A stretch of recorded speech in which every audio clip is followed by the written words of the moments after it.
Hi hello welcome to our channel. ప్రపంచ ప్రాచుర్యాన్ని పొందిన హైదరాబాద్ ఇండియాలో స్థానం పొందడానికి ఎంత పెద్ద యుద్ధం జరిగిందో మీకు తెలుసా? ఈ వీడియోలో తెలుసుకోవడానికి ముందు మన వీడియోని లైక్ చేసి ఛానల్ని సబ్స్క్రైబ్ చేయండి. భారతదేశం 1947లో స్వతంత్రం పొందిన తరువాత దేశం అనేక రాజవంశాల పాలిత రాష్ట్రాలలో విడిగా ఉన్నది. ఈ రాజవంశాలలో చాలామంది తమ స్వతంత్రతను భారతదేశంతో లేదా పాకిస్తాన్తో ఏకీకృతం చేసుకున్నారు. చాలా సంస్థానాలు స్వచ్ఛందంగా భారతదేశంలో కలిశాయి. అయితే హైదరాబాద్ సంస్థానం మాత్రం విలీనానికి ససేమిరా ఒప్పుకోలేదు. దీనికి ప్రధాన కారణం అప్పటి నిజాం మీర్ ఉస్మాన్ అలీ ఖాన్. అతను హైదరాబాద్ సంస్థానాన్ని స్వతంత్ర దేశంగా ఉంచాలని పట్టుబట్టాడు. దీనిలో రాజకీయ సంక్లిష్టతలు, సైనిక చర్యలు మరియు లోతైన ఉద్రిక్తతలు ఉన్నాయి. హైదరాబాద్ సమీకరణం అనేది ఒక సంప్రదాయ, సాంఘిక మరియు రాజకీయ సంకటాలను ఎదుర్కొన్న కథ. హైదరాబాద్ సంస్థానం భౌగోళికంగా భారతదేశానికి నడిబొడ్డున ఉంది. దీనికి తోడు నిజాం దగ్గర సైన్యం మరియు ఆర్థిక వనరులు పుష్కలంగా ఉన్నాయి. ఈ కారణాల వల్ల నిజాం తన పట్టును వదులుకోవడానికి సిద్ధంగా లేడు. అయితే హైదరాబాద్ ప్రజలు మాత్రం భారతదేశంలో కలవాలని కోరుకున్నారు. నిజాం పాలనకు వ్యతిరేకంగా ప్రజలు ఉద్యమాలు చేశారు. ఈ ఉద్యమాలకు కమ్యూనిస్టులు మరియు ఇతర జాతీయవాద శక్తులు మద్దతు తెలిపాయి. హైదరాబాద్ను నిజాం మీర్ ఉస్మాన్ అలీ ఖాన్ పరిపాలించేవాడు. 1801 నాటికి ఈ ప్రాంతం బ్రిటిష్ ఇండియాతో సన్నిహిత సంబంధాలలో ఉండి నిజాం పాలనలో ఉన్నప్పటికీ స్వతంత్రంగా తన ఆదేశాలను అమలు చేసేవాడు. కానీ ఇది అంత సులభం కాదు. ఈ ప్రాంతంలో బ్రిటిష్ పాలన, నిజాం యొక్క స్వతంత్ర నిర్ణయాలు, జమీందారులు, సామంతులు అన్ని వర్గాల మధ్య విరుద్ధంగా అభిప్రాయాలు ఉండటం వల్ల మౌలికంగా పలు సవాళ్లు ఎదుర్కొంది. 1882లో సర్ సాలార్జంగ్ ఒకటి పాత మొఘల్ పరిపాలనా విధానాలను దూరం పెట్టి హైదరాబాద్ సివిల్ సర్వీసెస్ ప్రారంభించారు.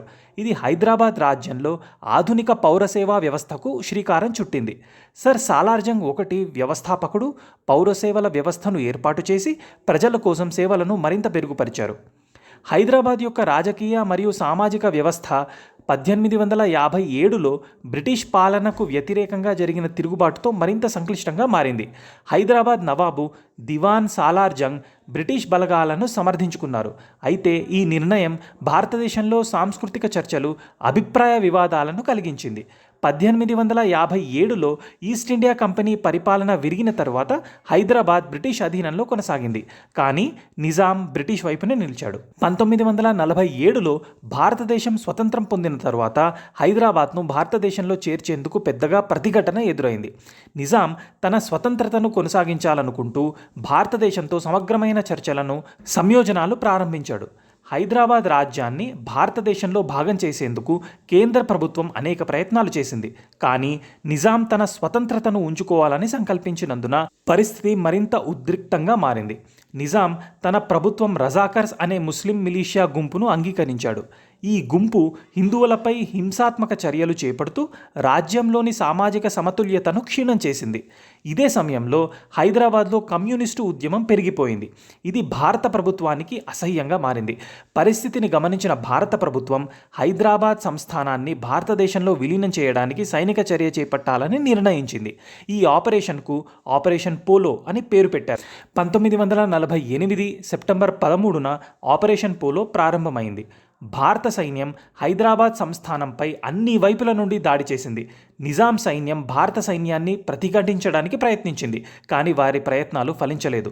భారత ప్రభుత్వం, ముఖ్యంగా సర్దార్ వల్లభాయ్ పటేల్, జవహర్లాల్ నెహ్రూ మరియు వైస్రాయ్ మౌంట్ బ్యాటన్ హైదరాబాద్ సంస్థానాన్ని భారతదేశంలో విలీనం చేయడానికి తీవ్రంగా ప్రయత్నించారు. అయితే నిజాం మీర్ ఉస్మాన్ అలీ ఖాన్ మాత్రం అందుకు అంగీకరించలేదు. అయితే నిజాం నిరాకరించారు. చివరికి 1948 సెప్టెంబర్లో భారత ప్రభుత్వం ఆపరేషన్ పోలో అనే సైనిక చర్యను ప్రారంభించింది. ఆపరేషన్ పోలో ముగిసిన తర్వాత నిజాం మీర్ ఉస్మాన్ అలీ ఖాన్ తన బలగాలను వదిలివేసి భారతదేశంలో విలీనం కావడానికి అంగీకరించారు. 1948 సెప్టెంబర్ 17న నిజాం భారతదేశానికి తన ఆమోదం తెలిపారు. తద్వారా హైదరాబాద్ సంస్థానం భారతదేశంలో భాగమైంది. ఆపరేషన్ పోలో 1948 సెప్టెంబర్ 13 నుండి సెప్టెంబర్ 18 వరకు సాగింది. ఈ సైనిక చర్యలో భారత సైన్యం నిజాం యొక్క బలగాలను తిప్పి హైదరాబాద్ నగరాన్ని కూడా స్వాధీనం చేసుకుంది. హైదరాబాద్ సంస్థానం భారతదేశంలో విలీనం కావడం అనేది భారతదేశ చరిత్రలో ఒక మైలురాయి. ఇది భారతదేశ ఐక్యతను మరియు శక్తిని చాటి చెప్పింది. అంతేకాకుండా భారతదేశంలో ఏ ఒక్క రాజ్యాన్ని కూడా స్వతంత్రంగా ఉంచకపోవడం అనేది భారతదేశ ప్రభుత్వం దృఢ సంకల్పాన్ని చూపింది. సెప్టెంబర్ 17న నిజాం లొంగిపోయాడు. హైదరాబాద్ సంస్థానం భారతదేశంలో విలీనమైంది. ఈ విధంగా హైదరాబాద్ ప్రజల కల నెరవేరింది. 1948లో హైదరాబాద్ సంస్థానాన్ని భారతదేశంలో విలీనంపచేసిన తరువాత 1956లో భాషా ప్రాతిపదికన రాష్ట్రాల పునర్విభజన జరిగింది. 1956 నవంబర్ 1న తెలంగాణ మరియు ఆంధ్రప్రదేశ్ కలిపి ఉమ్మడి ఆంధ్రప్రదేశ్ రాష్ట్రం ఏర్పడింది. మా ఈ వీడియో మీకు నచ్చినట్టయితే లైక్ చేసి, షేర్ చేసి, సబ్స్క్రైబ్ చేయండి. Thank you.